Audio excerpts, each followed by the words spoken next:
रही हूँ। Resolution of a vector वाला वीडियो आप कंप्लीट देखिए तब आपको समझ में आएगा। ठीक है, उसी पे बेस्ड क्वेश्चन है और बहुत इंपॉर्टेंट है, आगे भी लगने हैं हमें, आगे आगे मतलब कि हमेशा लगने हैं। ठीक है, वेक्टर में ये वाले क्वेश्चन आपको देखिए, एक पहला क्वेश्चन दिया था, one of the rectangular component of a force of 50 Newton is 25 Newton, find the angle it makes with this component and magnitude of other component. कुछ क्वेश्चन बता रहा हूँ आपको, सॉल्व करके आप देखिए उसको, उसके बाद पूरे नहीं बताऊंगा, बाकी आपको भी सॉल्व करने रहेंगे, नहीं बनेंगे तो आप मेरे से जरूर डाउट पूछना, मैं वैसे ही बताऊंगा बोर्ड में आपको। आपको पहला क्वेश्चन ये दिया है कि एक रेक्टेंगुलर कंपोनेंट दिया है 50 न्यूटन का, कितना 25 न्यूटन एक रेक्टेंगुलर कंपोनेंट। रेक्टेंगुलर कंपोनेंट आपने देखा ही, एक वेक्टर, अगर पहली बात तो एंगल हम रिजॉल्व कब करते हैं, जब एंगल में दिया हो, है ना, कोई वेक्टर एंगल में दिया हो, प्लेन से किसी एंगल पे एक्ट कर रहा हो किसी पार्टिकल पे, तब हम उसको क्या करते हैं, रेक्टेंगुलर कंपोनेंट में डिवाइड करते हैं। ठीक है, तो ये 50 न्यूटन आपको एक क्या दिया हुआ है, वेक्टर, मतलब एक वेक्टर दिया हुआ है जिसका मैग्नीट्यूड कितना है, 50 न्यूटन है। ठीक है, वो कोई एंगल बना रहा होगा, तो वो एंगल जिससे बना रहा होगा इसलिए हम कंपोनेंट में डिवाइड करते हैं। तो कंपोनेंट में जब डिवाइड करोगे तो आपने देखा रेक्टेंगुलर कंपोनेंट को हम ऐसे डिवाइड करते थे, दो परपेंडिकुलर कंपोनेंट्स में, है ना। अगर ये एंगल यहाँ से थीटा बना रहा है तो ये वाला हो जाता था ax, जो कि कितना होगा a cos थीटा। अगर ये वेक्टर a है, ये वेक्टर a है तो ये क्या हो जाता था a cos थीटा, और ये अगर वेक्टर a है तो ये हो जाता था ay, जो कि कितना होता था a sin थीटा। ठीक है, ax ay नहीं भी लो तो ये a cos theta a sin theta ऐसे करके ले सकते हैं। ठीक, चलिए अभी देखिए यहाँ पे ये आपको दिया हुआ है, वो बोल रहा है कि one of the rectangular component of the force of 50 Newton is 25 Newton. ठीक है, तो एक आपको दिया हुआ है कितना, 25 न्यूटन। अब यही वाला क्यों दिया है, ये भी तो ले सकते, तो आगे क्वेश्चन पढ़िए, find the angle it makes with this component. वो बोल रहा है कि एंगल बताइए इसके साथ बनाने वाला, है ना। तो आप इसी को आप 25 न्यूटन लेंगे तभी तो इसके साथ का एंगल बता पाएंगे ना। ठीक है, तो ये 25 न्यूटन दिया हुआ है और ए कितना दिया हुआ है, ए मतलब कि वेक्टर ए का मॉड 50 न्यूटन मैग्नीट्यूड दिया हुआ है ना। तो क्या गिवन है आपको, वेक्टर ए का मॉड यानी कि ए कितना 50 न्यूटन, जिसको रिजॉल्व किया है आपने, इस वेक्टर को रिजॉल्व किया तो एक कंपोनेंट आपको मिला है ax = a cos थीटा, जो कि कितना है 25 न्यूटन, है ना। तो एंगल फाइंड आउट करना है आपको, ए दिया हुआ है, ए कितना है 50 cos थीटा = 25 न्यूटन। ठीक है ना, तो न्यूटन हटा दिया कीजिए, ये क्या है 25 2 जा, तो cos थीटा = कितना 1/2, cos थीटा 1/2 कब होता है 60 डिग्री पे। तो एक आंसर तो आपका आ गया, थीटा = कितना 60 डिग्री, है ना, ये एंगल मिल गया आपको, है ना। आंसर एक 1 हो गया आपका। ठीक, अब आपसे बोल रहा है find the magnitude of other component. इस कंपोनेंट को फाइंड आउट करना है, इसका तो पता था 25 न्यूटन, इसको फाइंड आउट कर लो तो कितना होगा बताइए, ay = कितना a sin थीटा। ठीक है ना, तो a 50 है, sin थीटा आपको पता चल गया 60। ठीक, sin 60 की वैल्यू अगर हम देखें तो शायद √3/2 होती है ना, मुझे जहां तक याद है। तो कितना हो गया 25√3 न्यूटन, ay दूसरा कंपोनेंट भी आ गया। ठीक, तो ऐसे सॉल्व करना है, और आपको लग रहा है कि कहीं ऐसा आंसर गलत तो नहीं आया तो आप चेक भी कर सकते हो, आपको पता है रिजल्टेंट का मैग्नीट्यूड का formula a² + b² + 2ab cos theta, है ना। a यहाँ पे क्या है a² यानी कि ax का स्क्वायर प्लस ay का स्क्वायर, आपको करना नहीं है, आपको चेक करने के लिए बस है कि अगर आपका आंसर गलत आ रहा है, 2ax ay * cos theta. Theta यहाँ पे एंगल होता है दो वेक्टर्स के बीच का, है ना।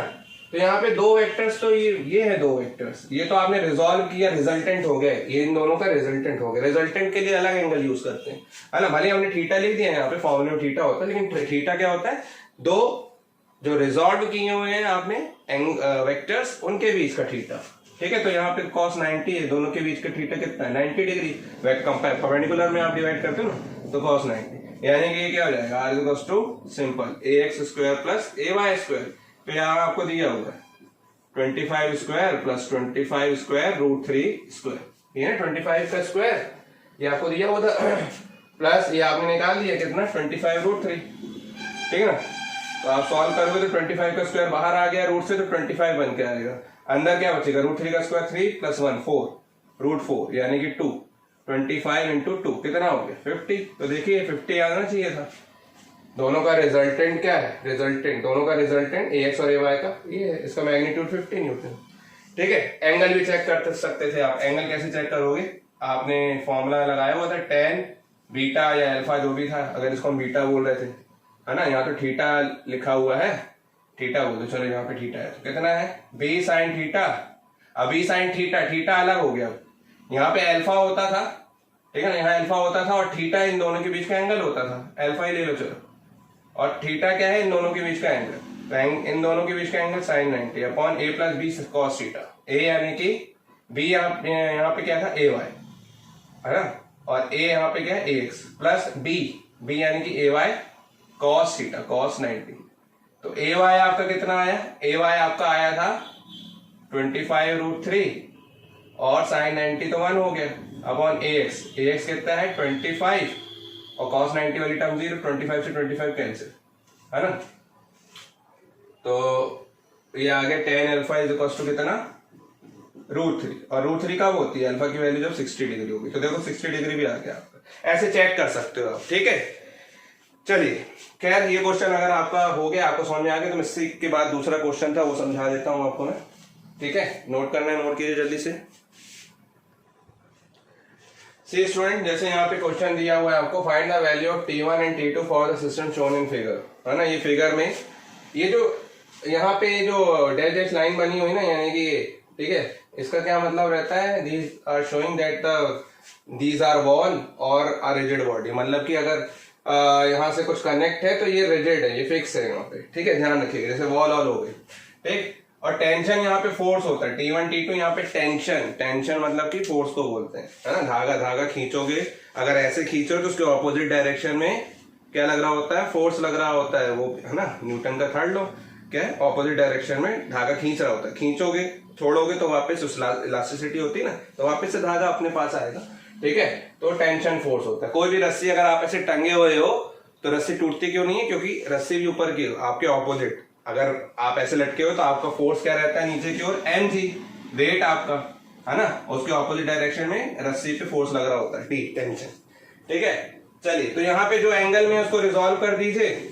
और न्यूटन का थर्ड लॉ लगा दीजिए, ठीक, कैसे रिजॉल्व करते हैं, देखिए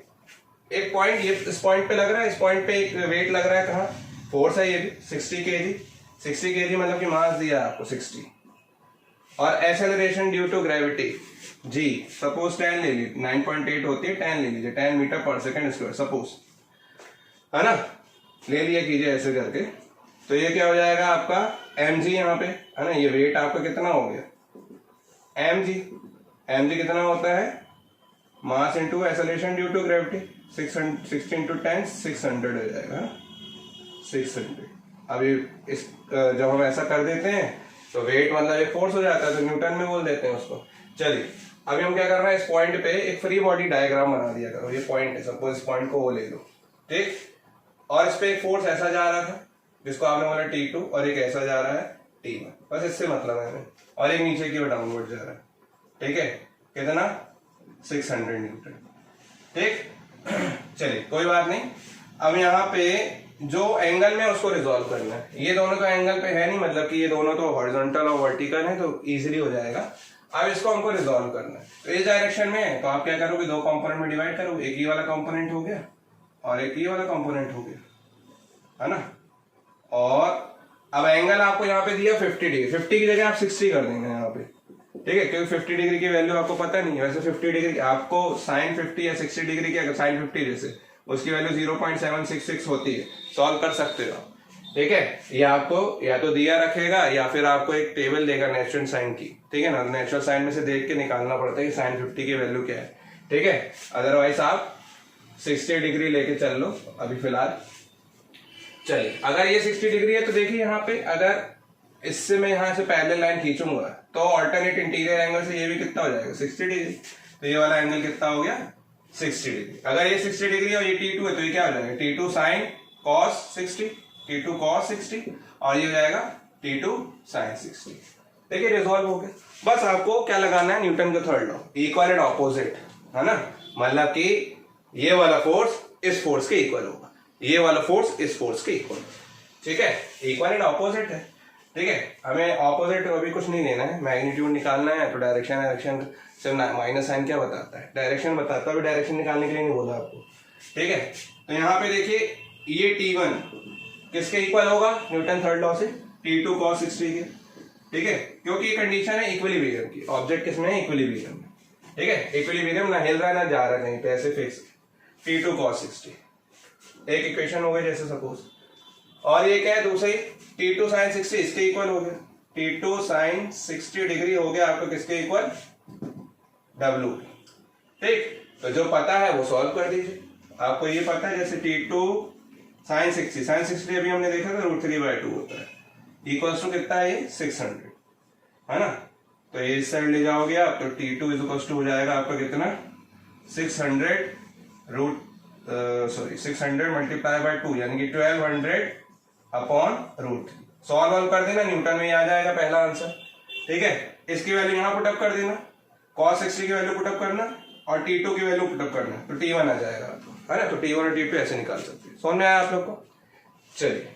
अब कोई दूसरा क्वेश्चन करते हैं, तीसरा क्वेश्चन जो आपको टफ लग रहा हो, ठीक है, इसको नोट कीजिए पहले जल्दी से। स्टूडेंट जैसे यहाँ पे क्वेश्चन दिया है, third question, a plane is inclined at an angle of 30 degree with the horizontal, find the component of a force F equals to -10 k Newton perpendicular to plane, give z direction vertically downward, है ना, ये given है आपको, given z direction vertically downward, मतलब ये z direction ऐसे दी हुई है ना, ये z है, ये ऊपर आप जानते हो ये पॉजिटिव z होता है, नीचे z नेगेटिव z, ये प्लस x होगा, ये माइनस x होगा, है ना, ये प्लस y होगा, ये माइनस y होगा, ऐसे जानते हो ना कोऑर्डिनेट्स पे, ठीक। तो आप ये भी जानते हैं कि अगर ये आई कैप को x किसको डिनोट करता है, आई कैप मतलब आई कैप किसको डिनोट करता है, लॉन्ग x एक्सिस, और माइनस आई कैप नेगेटिव x एक्सिस, ऐसे y कैप जो है, ठीक है, y जो होता है वो किसको बता रहा होता है, j कैप को, तो ये माइनस j, ये k कैप को z एक्सिस जो है माइनस k, ठीक है। तो यहाँ पे आपको -10 k कैप दिया हुआ है, 10 तो ठीक है मैग्नीट्यूड है फोर्स का, माइनस k यानी कि वर्टिकली डाउनवर्ड बोल रहा है, ठीक है। z आप ऐसे भी ले सकते थे, लेकिन आपको बोल रहा है क्वेश्चन में कि z जो है वो क्या वर्टिकली डाउनवर्ड है, तो ये नेगेटिव z एक्सिस के अलोंग ये फोर्स एक्ट कर रहा है, ठीक है। तो देखिए यहाँ पे कैसे बनाया हुआ है, यहाँ पे ये बोल रहा है कि एक प्लेन है, मैंने आपको ऐसा क्वेश्चन बताया था, एक प्लेन है जो कि 30 डिग्री अलाउ क्या है एंगल पे है ना, हॉरिजॉन्टल से 30 डिग्री एंगल बना रहा है, और इस पे एक वर्टिकल फोर्स लग रहा है, वर्टिकल डाउनवर्ड फोर्स, सपोज यहाँ पे है ना, कोई डिब्बा इब्बा कुछ भी ब्लॉक व्लॉक रखा होगा सपोज इसी पे, है ना, तो ये फोर्स लग रहा है F कितना -10 k कैप न्यूटन, माइनस के कैप के बता रहा है कि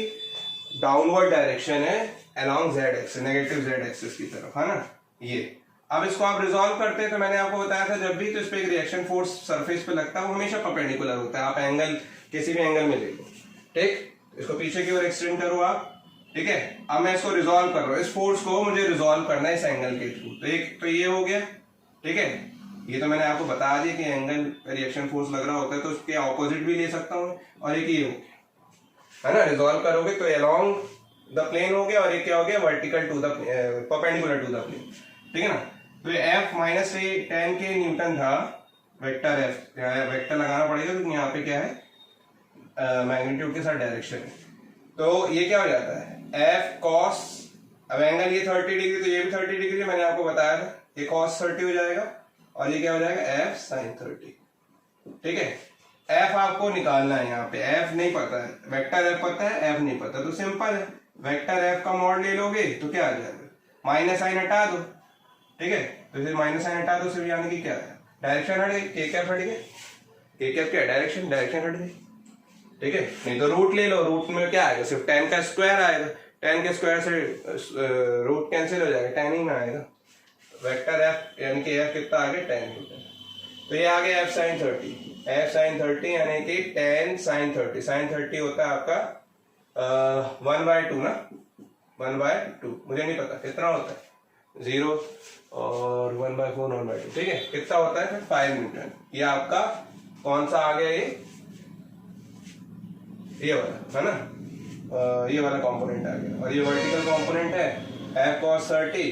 तो F cos 30 कितना हो जाएगा, F cos 30 यानी कि 10 cos 30 कितना होता है cos 30 √3/2 है ना, 25, ये हो गया 5√3 न्यूटन। देख लेना cos 30 कितना होता है, √3/2 ही होता है ना।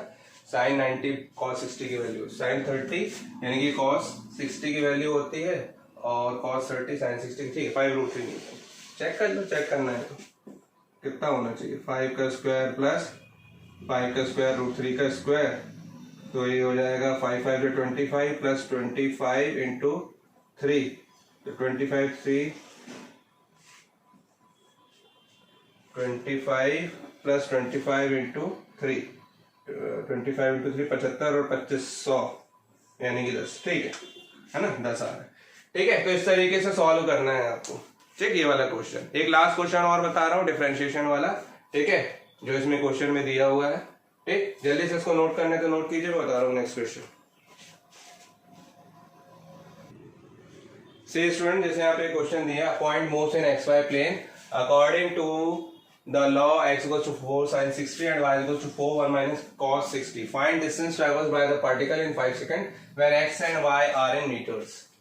दो कोऑर्डिनेट्स दिए हैं, मतलब कि x और y, ठीक है, मीटर्स में दिए हुए हैं, और डिस्टेंस बताना है कि कितनी डिस्टेंस 5 सेकंड में उन्होंने ट्रेवल की हुई है।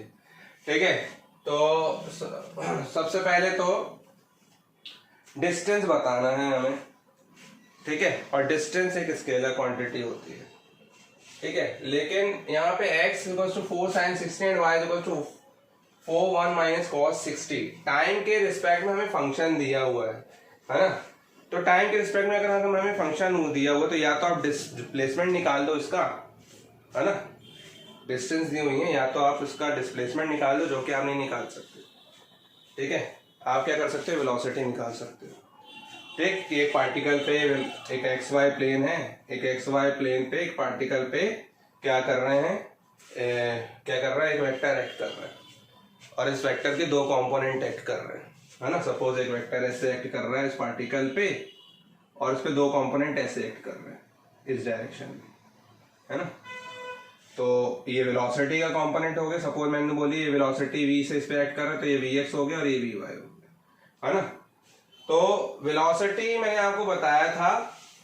वेलोसिटी क्या होता है, जैसे अगर मैंने बोला कि x डिस्टेंस या डिस्प्लेसमेंट ट्रेवल कर रहा है,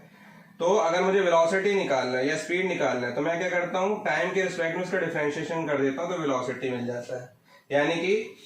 द चेंज इन डिस्प्लेसमेंट और distance with respect to time is called velocity, है ना, डिफरेंशियल फॉर्म है, फर्स्ट डेरिवेटिव। ठीक, और अगर मुझे एक्सेलरेशन निकालना है तो मैं क्या करता हूँ, वेलोसिटी का डिफरेंशिएशन कर देता हूँ, फर्स्ट डेरिवेटिव ले लेता हूँ, या तो वेलोसिटी का फर्स्ट डेरिवेटिव ले लो, या फिर D by D of x कर दो, एक ही बात है, v की जगह ये पुटअप कर दिए,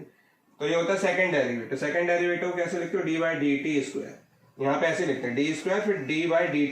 टी का स्क्वायर ऐसे लिखते हैं, है ना, into x. Second derivative of या तो डिस्प्लेसमेंट होता है एक्सेलरेशन, या फिर फर्स्ट डेरिवेटिव ऑफ वेलोसिटी होता है। एक्सेलरेशन आपसे पूछ नहीं रहा, आपसे ये पूछ रहा है, ठीक है। तो यहाँ एक्स के अलाउंग अगर हम देख रहे हैं तो कौन सा कंपोनेंट है, vx, तो vx कितना होगा, D by D T of x, और एक्स आपको गिवन है ना, डिफरेंशिएशन करना है टाइम के रिस्पेक्ट में। अब डिफरेंशिएशन बनना चाहिए, आपने डिफरेंशिएशन छोड़ा होगा तो ये क्वेश्चन नहीं बनने वाला आपको, है ना, और आप पूरी फिजिक्स में परेशान रहोगे, इवन 11th 12th सब में, है ना। आपको लगता है कि सर ये हमको पढ़ा रहे हैं, पहले डिफरेंशिएशन पढ़ाते हैं, फिर उसके बाद वेक्टर पढ़ाते हैं, फिजिक्स पढ़ेंगे, बेटा यही फिजिक्स है, आपका सिलेबस कवर हो रहा है ना, यही बेसिक है। 11th में आपको बेसिक्स तो पढ़ना है, बेसिक्स से तो स्टार्ट करेंगे, ये नहीं बना बताऊंगा मैं आपको डेरिवेशन कैसे बनेगा, है ना। तो पहले वेक्टर्स, अगर आपने डिफरेंशिएशन नहीं पढ़ा हुआ है, ठीक है, तो वेक्टर्स कंप्लीट कीजिए। अब ये वाला क्वेश्चन आ गया, अगर आपको डिफरेंशिएशन नहीं बनता तो पहले वेक्टर कंप्लीट कर लेना, बाद में करना, लेकिन डिफरेंशिएशन कर लेना, है ना। अभी कर सकते हो, फिर बाद में तो एग्जाम्स आ जाएंगे लास्ट में, फिर बोलोगे कैसे पढ़ाई करें, हम ये पढ़े कि ये पढ़े, है ना। तो अभी समय है आपके पास, डिफरेंशिएशन इंटीग्रेशन अच्छे से पढ़ लो, उसमें कोई डाउट होता है तो पूछ लिया करें, बाय कॉल बाय मैसेज, ठीक है। चलिए देखें यहाँ पे देखिए टाइम का फंक्शन है ना, आप जानते हैं कांस्टेंट होता है तो बाहर आ जाता है, सिर्फ फंक्शन का क्या होता है, डिफरेंशिएशन होता है। साइन का, साइन वॉट एवर का होता है cos what ever multiply by what ever, मतलब कि यहाँ पे साइन 60 का क्या हो जाएगा, कॉस 60, और इनटू में क्या आ जाएगा, 6 भी आ जाएगा, मल्टीप्लाई में क्या आ जाएगा, 6 भी आ जाएगा, 6 4 जा 24 कॉस 60, ये क्या आ गया, vx, है ना, velocity. along the x component horizontal direction। vy निकालो सिमिलरली vy निकालोगे तो क्या आ जाएगा, vy आएगा dy dt ऑफ y, यानी कि dy dt ऑफ y कितना है 4 1 माइनस cos 60। 4 वापस से कांस्टेंट है तो बाहर आया, 1 माइनस cos 60 का होगा dy dt of 1 minus cos 60। ठीक, तो 4 तो ठीक है, कोई दिक्कत नहीं है ना। dy dt पहले 1 का होगा तो ये कितना हो गया 0, 1 का 0, मतलब कांस्टेंट का डिफरेंशिएशन 0 होता है ना। वेरिएबल के साथ होता है तो कांस्टेंट बाहर आता है। ठीक, अब इसका मल्टीप्लाई करेंगे 4 का इससे तो सिर्फ 4 बचेगा, 4 1 4, और वो 4 का डिफरेंशिएशन क्या हो जाता है 0 हो जाता है। फिर 4 का इससे करोगे तो आप कांस्टेंट है तो बाहर आ गया, वेरिएबल के साथ है, फंक्शन के साथ है तो बाहर आ जाता है, उसको बाहर ही रहने दीजिए। cos 60, cos 6 इंटू टी, तो cos का क्या होता है माइनस साइन, तो cos का माइनस साइन है तो प्लस हो गया, सबसे पहले तो माइनस माइनस प्लस, और साइन 60 मल्टीप्लाई बाय 6, ये हो गया 4 6 24 साइन 60, ये हो गया। आपको vx मिल गया, vy मिल गया, बस इस पे मैग्नीट्यूड ही निकालना है आपको। क्या बोल रहा है, पहले आपको डिस्टेंस निकालना है तो पहले वेलोसिटी निकाल देते हैं। वेलोसिटी का मैग्नीट्यूड चाहिए क्योंकि डिस्टेंस एक स्केलर क्वांटिटी है। तो क्या होता है, दो रेक्टेंगुलर कंपोनेंट्स होते हैं, तो मैंने आपको बताया ना vx square plus vy square, क्योंकि ये तो 90 डिग्री थे तो cos 90 0 हो जाएगा, तो ये क्या हो जाएगा वेलोसिटी का कंपोनेंट दिस। ठीक है, अब इसको मैं रब कर दे रहा हूँ थोड़ा सा यहाँ पे ताकि समझ में आए आपको। तो यहाँ पे vx कितना था 24 cos 60, 24 cos 60 का होल स्क्वायर, तो इसका भी स्क्वायर कर दिया, इसका भी स्क्वायर कर दिया। यहाँ पे 24 स्क्वायर और यहाँ साइन 60 का स्क्वायर, तो साइन स्क्वायर 60 है ना, साइन स्क्वायर 60। ठीक, तो v इक्वल्स टू 24 स्क्वायर, अंदर क्या बचेगा cos square 60 plus sine square 60, ये आपका क्या हो जाएगा 1 cos square theta plus sine square theta, दोनों में 60 60 थीटा सेम है तो ये 1 हो गया। तो 25 4 का स्क्वायर यानी कि v इक्वल्स टू 24 आया मीटर पर सेकेंड, क्योंकि आपको ये सेकंड्स में दिया हुआ था है ना, और ये 5 सेकंड्स में और ये मीटर में। ठीक है, चलिए तो हमको क्या निकालना है डिस्टेंस, तो डिस्टेंस कितना हो जाएगा, distance travelled by the particle, distance travelled by the particle, velocity into time, velocity 24 दिया है, टाइम कितना दिया है 5, तो कितना हो जाएगा 24 5 120 मीटर, है ना, ये आंसर हो गया। ठीक है, तो इस तरीके से बच्चों क्वेश्चन करना है आपको।